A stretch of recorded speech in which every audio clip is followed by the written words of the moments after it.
बच्चों, कैसे हैं आप लोग। मैं यहाँ क्लास 12 का एनसीईआरटी बुक पूरा कराने वाला हूँ। जिन बच्चों या दोस्तों को क्लास 12 का एनसीईआरटी बुक पूरा पढ़ना है वो मेरे इस चैनल कश्यप एकेडमी को सब्सक्राइब और बेल आइकन दबा दें ताकि आपका एक भी क्लास मिस ना हो। तो आइए शुरू करते हैं। दोस्तों, पहले अवहू चैप्टर से शुरू करते हैं। अवहू, जिसे इंग्लिश में मैट्रिसेस कहा जाता है। इसमें टोटल 5 से 7 वीडियो आएंगे, जिसमें इंट्रोडक्शन, एक्सरसाइज 3.1, 3.2, 3.3, 3.4 और मिसलेनियस एक्सरसाइज, जिसे हिंदी में विविधि प्रश्नावली भी कहते हैं, वो पूरा किया जाएगा। तो दोस्तों आइए देखते हैं अवहू किसे कहते हैं या फिर इसे हम क्यों पढ़ते हैं। अवहू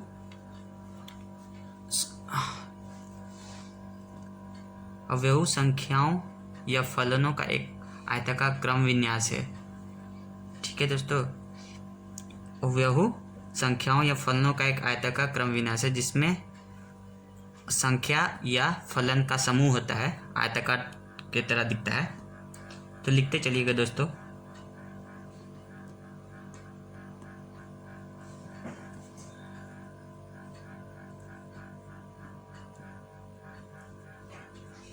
संख्याओं या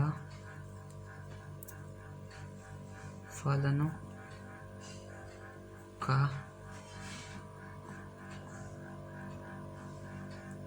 आयताकार क्रम विन्यास है। उदाहरण से समझिए दोस्तों, जैसे इस तरीके का 1 2 3 4 5 9 12 25 40, इस तरीके से संख्याओं का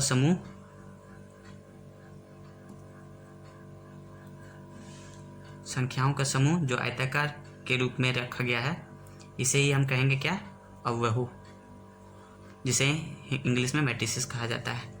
या फिर संख्याएं भी हो सकती है या फिर फलन भी हो सकते हैं, जैसे x+3 4 9 संख्या भी हो सकती है, या इसको फलन बोलते हैं दोस्तों, जिसमें x y z वगैरह आता है। 10 8 + 9, ठीक है, 4 z + 3 9, ठीक है दोस्तों। इसी को ही फलन कहा जाता है, जिसमें x y z साथ में लगा रहता है।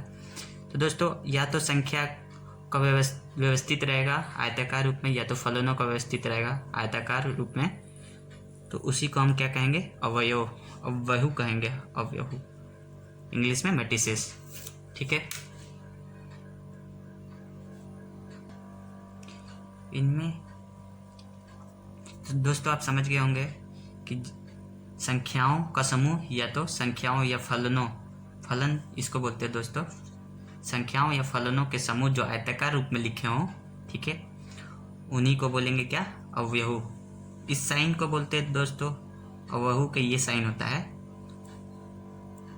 ये साइन होता है दोस्तों, ये जो साइन दिख रहा है ना, ये अवयव का ही साइन है। ठीक है दोस्तों, इनमें ये जो संख्या या जो ये फलन है, इन्हीं को दोस्तों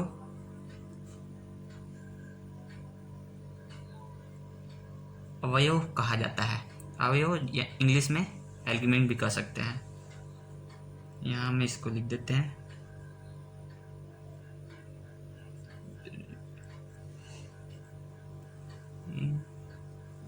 संख्याओं या फलनों को अवयव के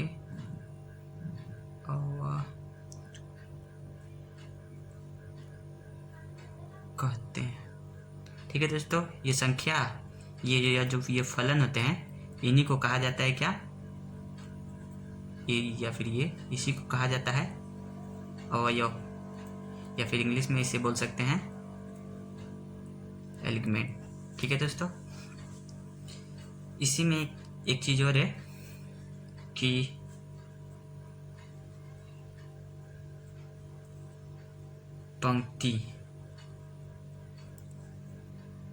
पंक्तियां किसे कहते हैं, या और स्तंभ किसे कहते हैं। पंक्ति को इंग्लिश में रोज भी कहा जाता है और स्तंभ को कॉलम।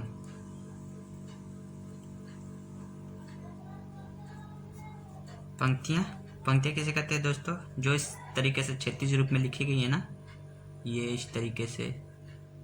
ठीक है दोस्तों, ये जो क्षैतिज रूप में जो दिख रही हैं, इन्हीं को कहा जाता है पंक्तियां या रो बोले तो। ये हमारा फर्स्ट रो, ये सेकेंड रो, ये थर्ड रो। तो इस अवयव या इस मैट्रिक्स में हमारे कितने रो हैं, 1 2 3। ठीक है, इन्हीं को ही रोज या फिर पंक्तियां बोला जाता है। इसे हम लिख लेते हैं।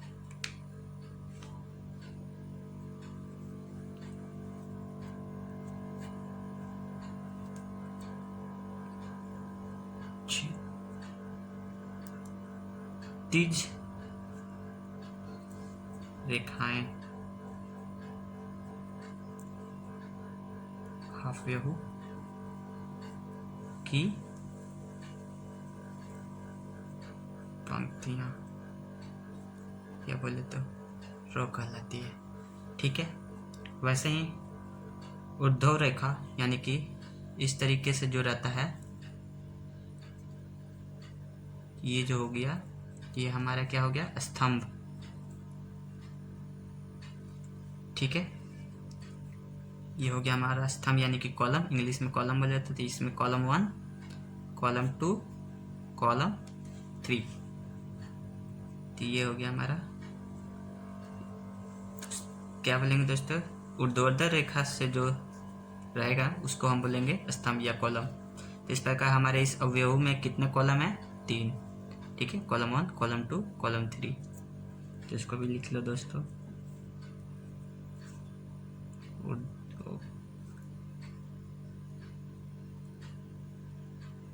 रेखाएं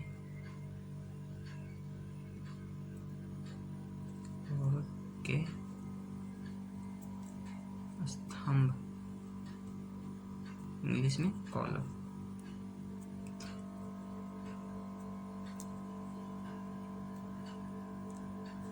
कहलाते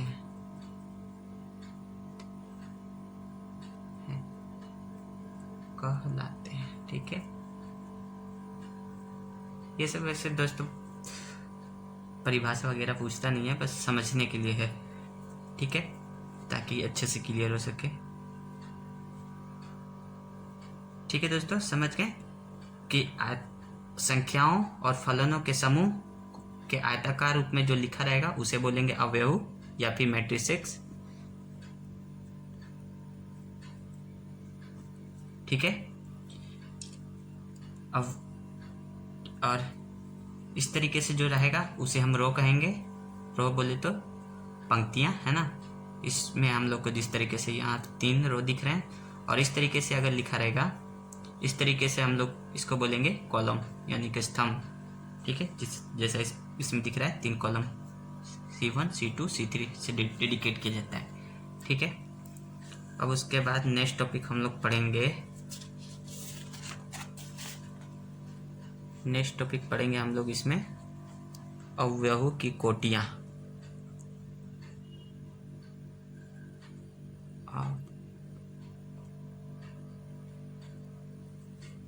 की कोटि, इसको इंग्लिश में क्या बोलते हैं दोस्तों, order of A matrix, order of A matrix. ठीक है,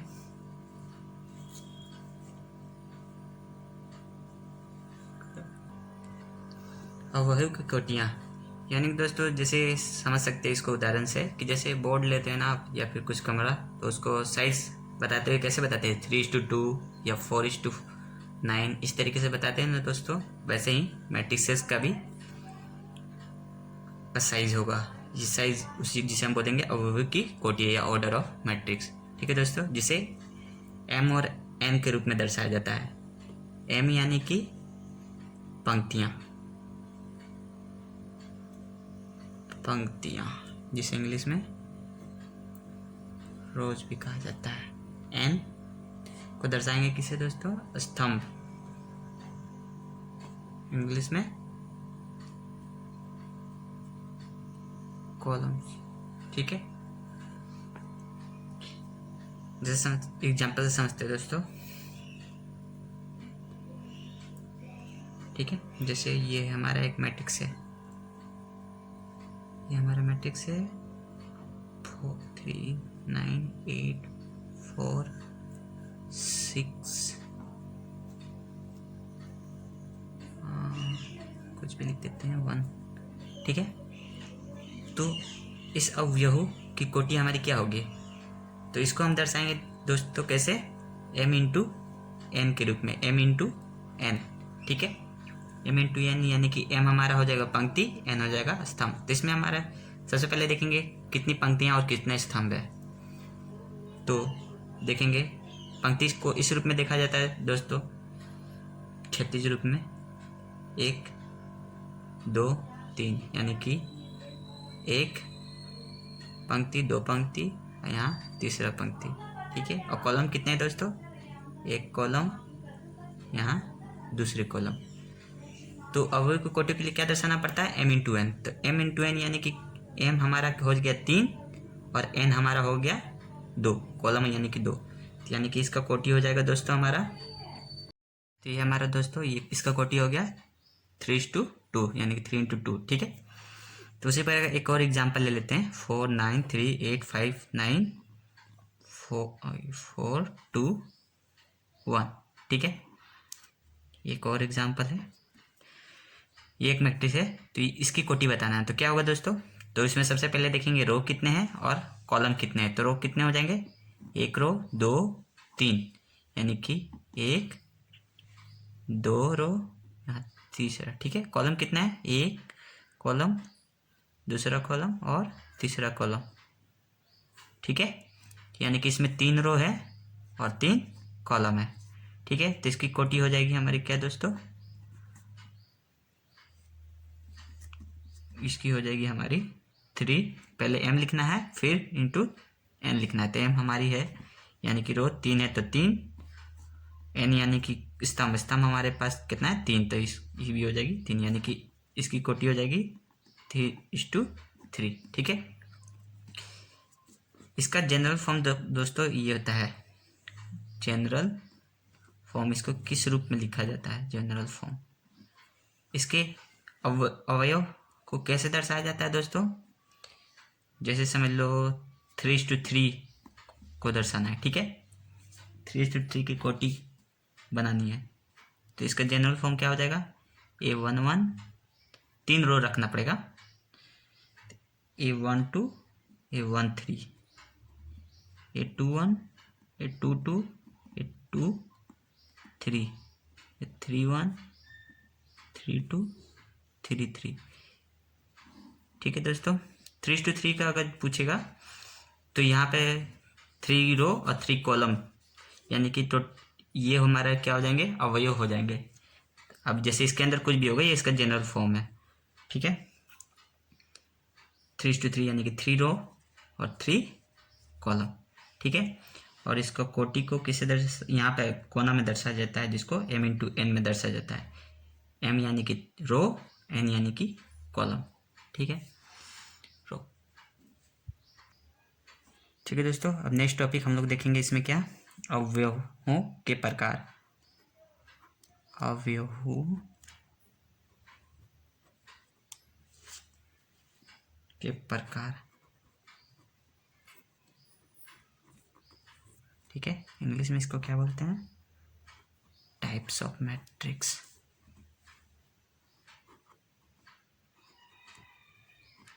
मैट्रिसेस। ठीक है, इसके टोटल दोस्तों 6 प्रकार होते हैं। कौन से? पहला है स्तंभ अवयव, इसको इंग्लिश में बोलते हैं दोस्तों कॉलम मैट्रिक्स।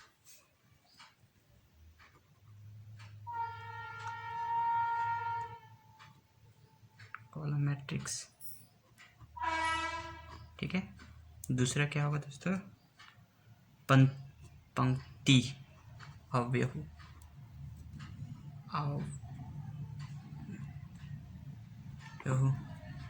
ठीक है, इसको क्या बोलेंगे इंग्लिश में? Row matrix. तीसरा प्रकार कौन सा है दोस्तों? वर्ग अवयव,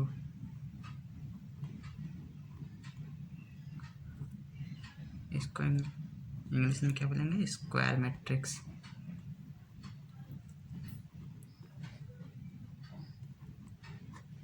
ठीक है, चौथा है हमारा दोस्तों विकर्ण अवयव, जिसे इंग्लिश में क्या कहते हैं? डायगोनल।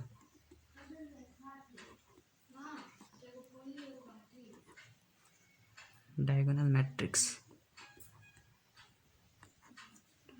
पांचवा है हमारा दोस्तों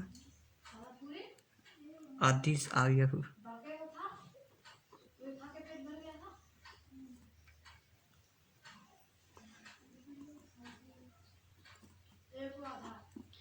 इंग्लिश में इसके बोलते हैं दोस्तों स्केलर।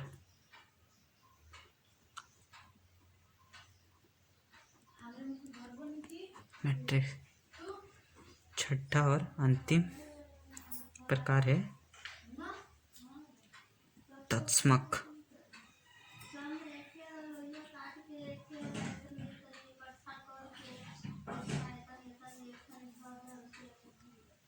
अवयव, इंग्लिश में इसे बोलते हैं दोस्तों आइडेंटिटी मैट्रिक्स।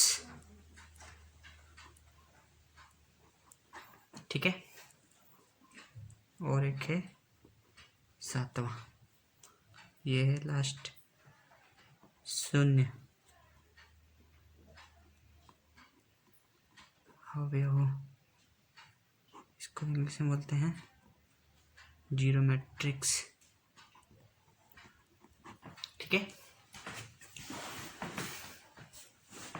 अब एक एक करके सबको देखते चलेंगे सातों। पहला है दोस्तों स्तंभ अवयव या कॉलम मैट्रिक्स किसे कहते हैं? स्तंभ अवयव या कॉलम मैट्रिक्स किसे कहते हैं? ठीक है,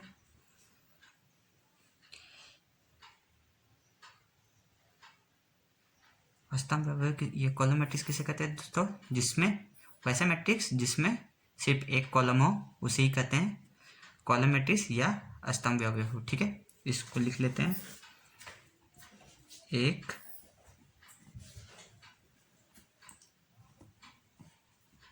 अवयव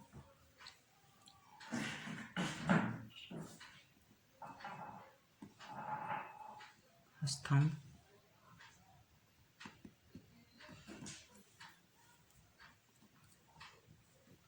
कहलाता है यदि उसमें केवल एक स्तंभ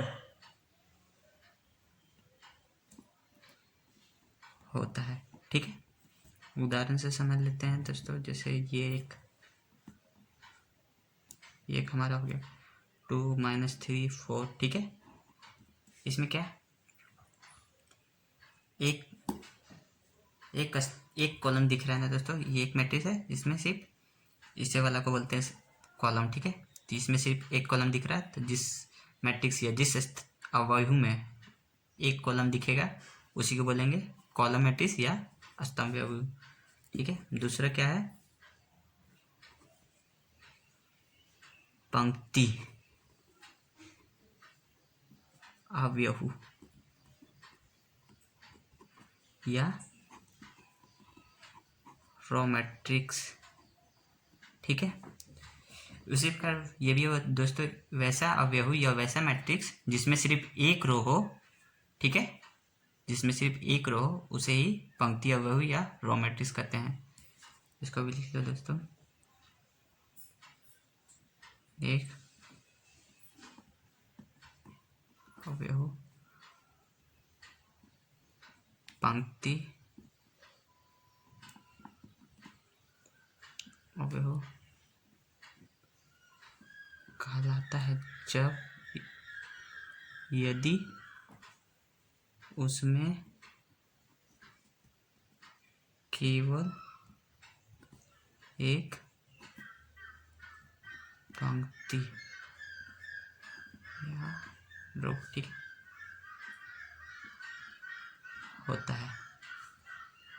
उदाहरण के रूप में लिख सकते हैं दोस्तों, जैसे ये ऐसे समझ सकते हैं, इसे जो लिखाता है उसे ठीक है इस तरीके से जो लिखा जाता है उसको पंक्ति बोलते हैं। ठीक है, इसमें आप कुछ भी लिख सकते हैं नंबर ग्रुप में, चाहे माइनस हो चाहे करनी में हो, ठीक है, चाहे रूट में, उससे कोई फर्क नहीं पड़ता है, सब नंबर में ही आ जाता है। ठीक है, तो वैसा मैट्रिक्स जिसमें सिर्फ एक रो हो या सिर्फ एक पंक्ति हो तो उसे बोलेंगे पंक्ति अवयव या रो मैट्रिक्स। ठीक है, अब तीसरा देखते हैं वर्ग मैट्रिक्स। वर्ग मैट्रिक्स किसे कहते हैं?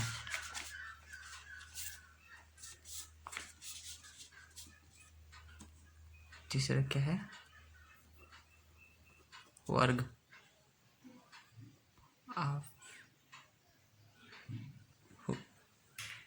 ठीक है,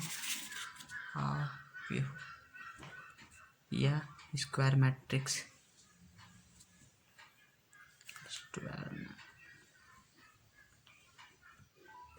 स्क्वायर मैट्रिक्स ठीक है, स्क्वायर मैट्रिक्स किसे कहते हैं? जिसमें रो और कॉलम बराबर हो। ठीक है, वैसा मैट्रिक्स जिसमें रो और कॉलम, जितना रो हो उतना ही कॉलम हो, उसी को बोलेंगे वर्ग अवयवी या स्क्वायर मैट्रिक्स। इसको लिख लेते हैं, एक अवयव जिसमें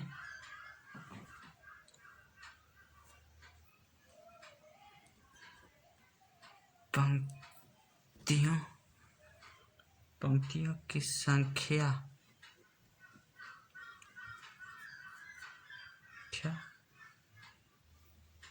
स्तंभों की संख्या के समान होती है,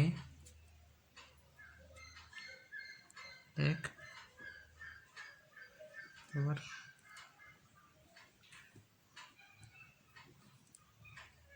कहलाती है। ठीक है, जैसे उदाहरण में तो एग्जाम्पल में देख लेते दोस्तों, जैसे ये एक मैट्रिक्स है 4 5 9 2 1 0 3 0 5। ठीक है, तो इसमें देखिए, देखो दोस्तों, जितना रो है उतना ही कॉलम है। 3 रो है, 1 2 3। ठीक है, कॉलम भी देखिए दोस्तों, 1 2 3, तो जितना रो है उतना ही कॉलम है। तो ऐसे मैट्रिक्स या ऐसे अवयवी को बोलेंगे क्या? वर्ग अवयवी या फिर स्क्वायर मैट्रिक्स। ठीक है, अब चौथा क्या था दोस्तों? चौथा है हमारा विकर्ण अवयव या डायगोनल मैट्रिक्स। ठीक है, विकर्ण अवयव या डायगोनल मैट्रिक्स। ठीक है, विकर्ण अवयव या डायगोनल मैट्रिक्स किसको कहते हैं? ठीक है दोस्तों, वैसा मैट्रिक्स जिसके डायगोनल दोस्तों ऐसे या तिरछा तिरछा वाला को कहते हैं। ठीक है, तो वैसा मैट्रिक्स जिसमें साइड मतलब इस तरीके से जो लिखा हो उसमें कोई नंबर हो, बाकी उसके अलावा बाकी सारा जीरो हो, तो वैसे विकर्ण को, वैसे अवयव को विकर्ण अवयव या डायगोनल मैट्रिक्स कहते हैं। लिख लेते दोस्तों।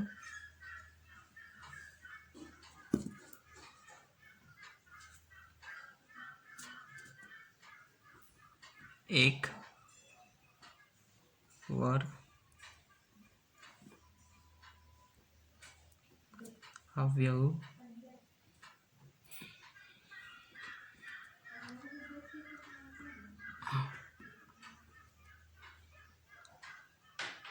कहलाता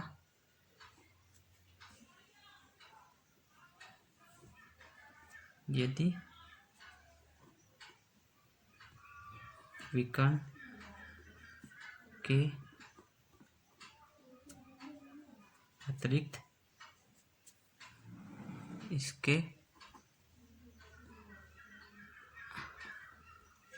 अन्य सभी अवयव शून्य होते हैं। उदाहरण से समझिए दोस्तों, जैसे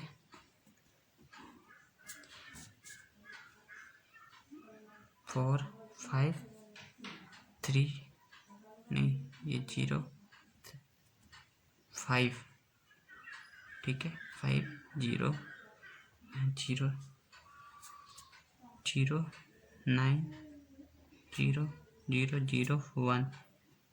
ठीक है, ये समझ लिया एक मैट्रिक्स है। डायगोनल इस तरीके को कहा जाता है, इस तरीके से जो रहता है ना, इसी को डायगोनल कहा जाता है। तो डायगोनल में कोई कुछ हो लिखा हुआ नंबर या फिर, ठीक है, फंक्शन कुछ भी हो, और बाकी इसके अलावा और भी जो हो अवयव या ये सब जो, और इसके अलावा डायगोनल के अलावा और सब बाकी जीरो होना चाहिए, तो उसी को बोलेंगे क्या? विकर्ण अवयव या डायगोनल मैट्रिक्स। ठीक है, देखिए दोस्तों यहाँ पे सिर्फ नंबर दिख रहा है, इसके अलावा बाकी सारा जीरो है, तो ऐसे मैट्रिक्स को बोलेंगे विकर्ण अवयव। ठीक है, चौथा के बाद अब देखेंगे पांचवा में क्या है? पांचवा में अदिश अवयव। अदिश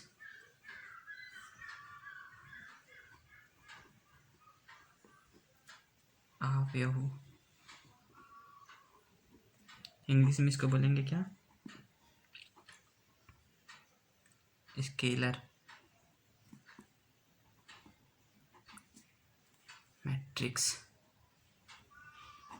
ठीक है, स्केलर मैट्रिक्स किसे कहते हैं दोस्तों?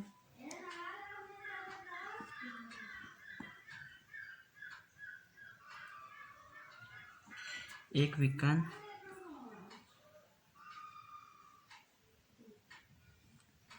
अवयव अदिश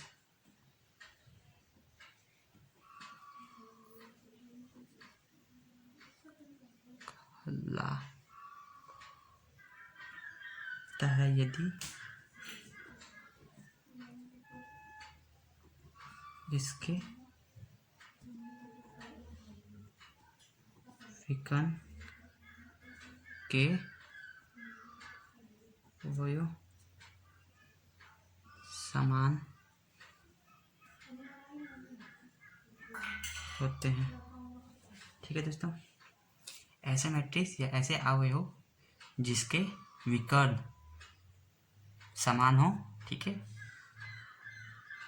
वैसे अवयव या मैट्रिक्स को अदिश अवयव या स्केलर मैट्रिक्स कहते हैं। ठीक है, उदाहरण में देख सकते हैं दोस्तों क्या होगा। उदाहरण में इस तरीके से समझ सकते हैं।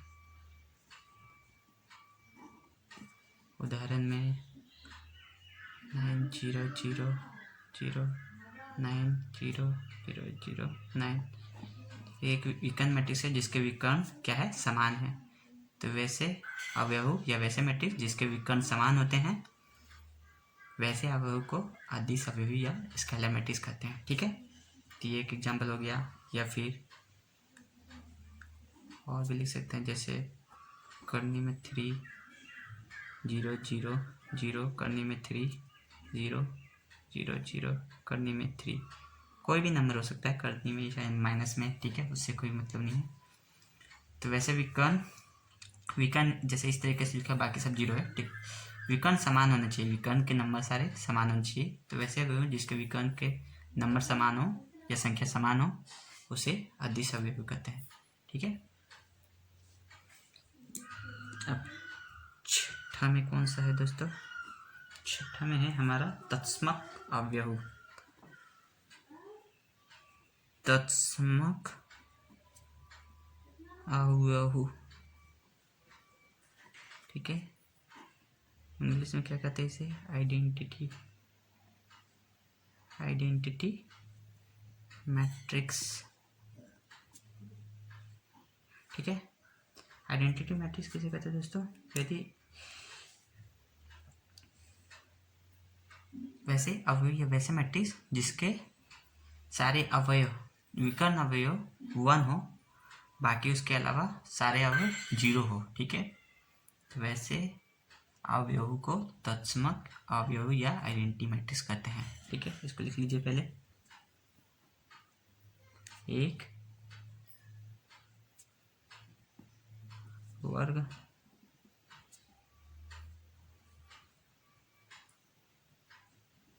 अवयव जिसके विकर्ण के सभी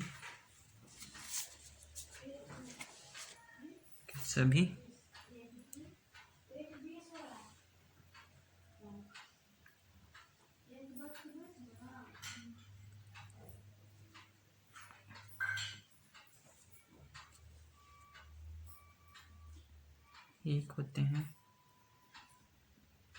तथा अन्य सभी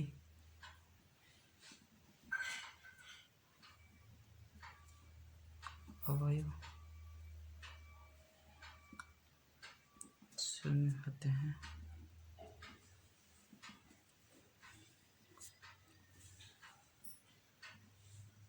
तत्समक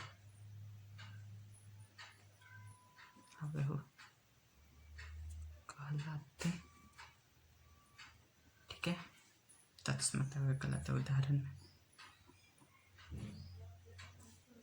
उदाहरण में जैसे दोस्तों इसको ऐसे लिख सकते हैं 1 0 0 1। ठीक है, तो इसके विकर्ण में देखेंगे 1 है और बाकी अवयव क्या होंगे? 0। सारे अवयव हैं। ठीक है, जिसके विकर्ण के अवयव सिर्फ 1 1 होने चाहिए, बाकी जो अन्य शेष अवयव हैं वो 0 होने चाहिए। ठीक है, ऐसे विकर्ण ऐसे अवयव को बोलेंगे तत्समक अवयव। और एक उदाहरण देख लेते हैं, जैसे 0 0 1 1 1। ठीक है, बाकी इसके सारे विकर्ण के अवयव 1 1 होने चाहिए, बाकी सारे ठीक है अवयव 0 होने चाहिए। तो वैसे अवयव को बोलेंगे क्या? तत्समक अवयव। ठीक है, तो ये हो गया उदाहरण तत्समक अवयव के। एक अंतिम बन जाता है दोस्तों 7वां शून्य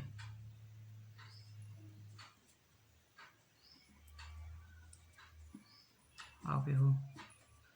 इसको इंग्लिश में बोला जाता है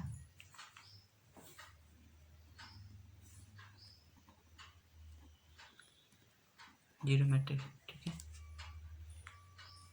है, वैसे मैट्रिक्स या वैसे अवयव जिसके सारे अवयव 0 हो, उसी को बोलेंगे क्या?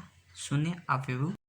ठीक है दोस्तों, एक अवयव शून्य अथवा रिक्त अवयव कहलाता है यदि उसके सभी अवयव शून्य होते हैं। ठीक है, वैसे अवयव जिसके सारे अवयव शून्य हो, उसी को बोलेंगे शून्य अवयव या जीरो मैट्रिक्स। ठीक है, एक उदाहरण यहाँ देख लीजिए, 2x2 का है, 2x2 कोटि का है, जिसमें सारे अवयव क्या है?